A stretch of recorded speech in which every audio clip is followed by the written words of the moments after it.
Welcome to BetBright Towers. We're now going to discuss the confirmed quarterfinals for the 2018 World Cup. I'm going to go along the panel, Peter, Dermot and Adam, and see who they think will make it through these fixtures coming up over the weekend, Friday and Saturday, of course. First game, Uruguay against France. Uruguay is 7-2, the draw is 21-10, and France are even money favourites. I'll start with Adam. Who do you think will get through Uruguay and France and make the semi-final? If Uruguay score first, I think they can shut the game out, because I think they'd struggle to chase the game down, because they're kind of built to get a lead and hold on to it. That said, I don't think they will score first. I can see France taking an early lead and maybe kicking on and winning by 2 or 3. France through to the semis for Adam. Tight game. Uruguay might just shade it for me, but I think France, if they manage to pull any bit out, but if I was Uruguay, I'd fly into them like Switzerland did against Brazil. I think this France team is a small bit soft, and I think if you get any sort of a run on them at all, I think they might capitulate, albeit they did not against Argentina. Correct. I'm going to be backing France here at evens as well. I think they showed their class against Argentina and take the momentum with them. France win.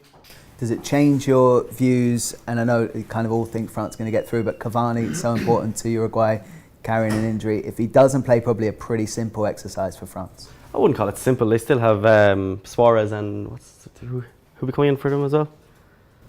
The other guy, and I forget his name. But I don't think Uruguay will be done by any means. I think their team is built around a lot more than just Cavani, and it'll be harder for Uruguay. But I still don't think it's impossible.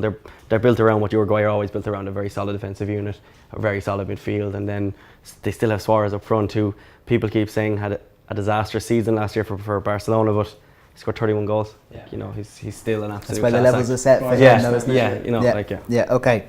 So it looks like France to scrape through perhaps in a tough game against Uruguay. Belgium against Brazil is the second game on the Friday. It's 11-10 for Brazil to take Belgium down. 12-5 the draw and 13-5 Belgium to make it through to the semi-final. Peter, I'll go to you first. Yep. We've seen Belgium, of course, play England, but a bit of a B team. Other than that, they struggled against Japan. They're now up against the tournament favourites, Brazil. How do you see that game going? I think Brazil will go through. But I think if I'm putting a bet on this one, it's going to be a draw. I think Brazil go through after the 90 minutes. It's going to be a tough game for both of them. Belgium showed great character coming back to win against Japan. People would say it's only Japan, but they gave them a good game, and they're a good footballing side. Now they're facing a much better footballing side in Brazil. So I think Brazil will show their class. But it'll be a tough game for them again. Belgium are no mugs. They've got some class players in there. And a solid defence as well. So I think it'll be hard for Brazil to break through. I think once eventually they do, they'll do so in extra time. What do you think, David? I think Brazil are going to spank them. I think genuinely it's Brazil have looked very strong. Belgium conceded 2 against Japan, 2 against Tunisia. Rashford should have scored against them in a match that neither team wanted to win. Genuinely don't think this Belgian team is that strong. I think going forward they're excellent, but defensively they're still so weak. And I don't put that down to their players. I mean, Vertonghen is an outstanding defender. Roberto Martinez in all of his career, Swansea, Wigan especially, and now Belgium cannot set up a defence. He's just completely incapable of it, and Brazil will tear them apart for that reason. I think it could be 4, 5-2, 5-3, maybe like that. High scoring, but Brazil just dominating. Brazil just dominating, and Belgium trying to chase them for the match. Okay. Adam, it must be for a tournament side like Belgium, who perhaps come in with the issues that Dermot's mentioned about Martinez and trying to fit all these superstars into 111, a result where it looks like it's all going to go wrong against Japan, and then they turn it around completely and leave that ground thinking we were gone, but we're back. Does that give them extra impetus going into Brazil, because this game is almost like a final? Yeah, I think so. I think the result against Japan could turn out to be something fantastic for them. It could be as big for them as England winning a penalty shootout. The big question mark everyone had over Belgium was, did they have any fight in them? And they showed that they did against Japan. As Pete said, they probably shouldn't have had to show it against Japan, but they did still show it.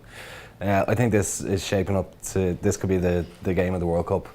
Dermot actually mentioned the score that I fancy, and I reckon Brazil will win it. The score I'd have in mind is 4-2. I can see it being an absolute goal fest. I do think Belgium will put it up to them, but I just don't think they'll have enough to actually get the job done. Okay. We move on to Saturday's games, of course. Sweden against England is the first game on the Saturday.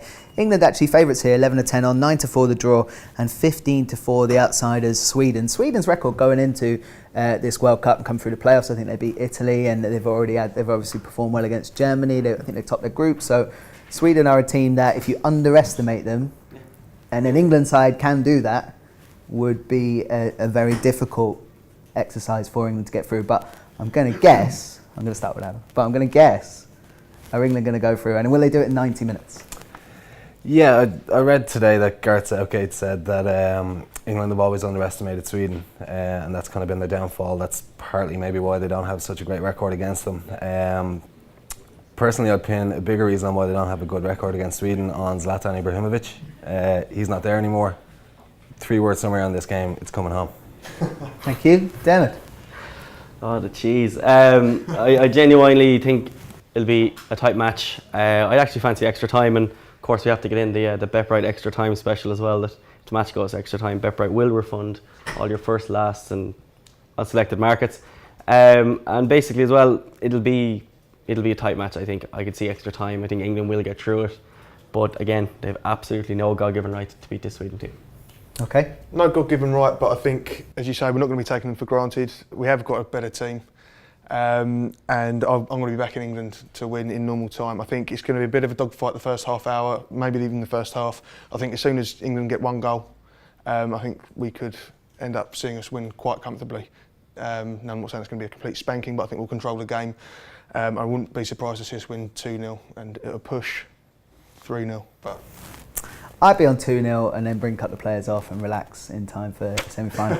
But you know, that's an English fan's view. Russia against Croatia. I think lots of people pre-tournament there, I think they were around 33-1 with BetBright Croatia to win the World Cup. Now, of course, they're a lot shorter in the bet and they're 6-1. If they can get through this Russian team, who've been a revelation during the tournament, they will really fancy their chances against an England or a Sweden, let's be fair. So, Pete, I'll come to you first. So you think Croatia's midfield and better quality, that they obviously have the likes of Luka Modric, who could be a golden ball winner should they go all the way, against a Russian team that just seem to have stronger legs than everybody else so far this tournament, which is quite remarkable. They were, look, host nation exuberance, we'll call it, and like they're doing so well in those departments, it's covering up for a little bit of a quality lack.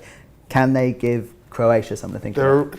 They're the weirdest team in the tournament, Russia, for me. Obviously, they've got the home nation advantage. They clearly have got a lot of heart. They've got a lot of energy.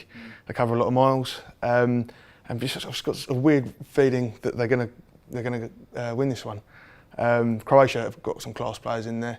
There's no doubt about that. But it's just, for me, it's one of those. For some reason, I can envisage Russian legs running more, the hearts being bigger, and by hook or by crook, I can see them going through. So I think 14-5 is a great price for them. You might say it's a bit of a mug bet, but at the same time, it's the World Cup. And how often have we seen favourites go out during this tournament so far? I wouldn't be surprised if it happens again. Yeah, okay. Croatia against Croatia. No. Croatia against Croatia, that's a good one.